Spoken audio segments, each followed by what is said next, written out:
I would like you to imagine sitting in a room looking up at a tiled ceiling, and you notice that one tile is missing, just one. What would you concentrate your vision on? What would you look at the most? The answer, of course, is the missing tile. Now, that's fine for ceilings. In fact, it's actually good because we can replace a ceiling's missing tile and once again have a perfect ceiling. Ceilings, after all, can be perfect. But this doesn't apply to life. Most of what is missing in our lives, or what we think is missing, cannot be replaced. Unlike a ceiling, life can never be made perfect. For that reason, concentrating on the missing tiles in your life is a big problem. Let me give you the example that taught me this great lesson about what I call the missing tile syndrome. A bald man once said to me, "You know, Dennis, whenever I walk into a room with people, all I see is hair." When I heard this, I immediately realized that in this regard, this man sees the world completely differently from how I do. Because I have all my hair. When I walk into a room, I don't even notice hair. It's not a missing tile for me. But for this person, hair is what he sees. This applies in some way to everyone. When a woman who thinks she has imperfect legs walks into a room, all she sees are perfect legs. Or take the example of the woman who once said to me, "Wherever I go, all I see are pregnant women." Now, how could that be? The vast majority of women, even those young enough to be pregnant, are not pregnant at any given time.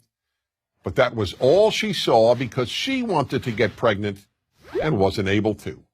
Her missing tile was not having a child.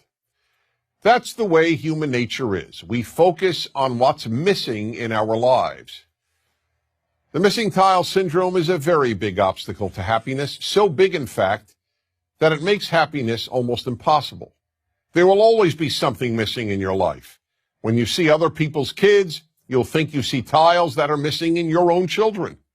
Gee, why can't my kid study as hard, or be as polite, or be as bright, or be as good-looking, or be as athletic?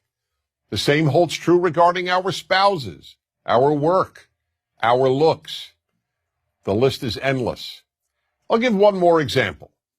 When I was single and looking to find the right woman, I wanted to first identify the most important trait to look for in my future wife. So after almost every date, I would call my best friend Joseph and announce, "Joseph, tonight I identified the most important trait in a woman." And he would always say, "Okay, Dennis, what is it?" And then patiently listen. One night I would tell him that it was intelligence, another night that it was looks, another night personality, and on yet another night, kindness. One night, as usual, I called him up after an evening out and said, "Joseph, I finally figured out what the most important trait in a woman is." But this time he didn't say, "Okay, Dennis, what is it?" Instead he said, "Don't tell me, I'll tell you." Perplexed, I asked, "How do you know? You don't even know the woman I went out with." "It doesn't matter," he said. "Whatever trait tonight's woman was missing, that's the one you decided is the most important trait in a woman." I could say nothing. He was right. Whatever that night's date was missing is what I would declare the most important trait in a woman. I hadn't yet come up with the term missing tile syndrome, but that is exactly what I was suffering from.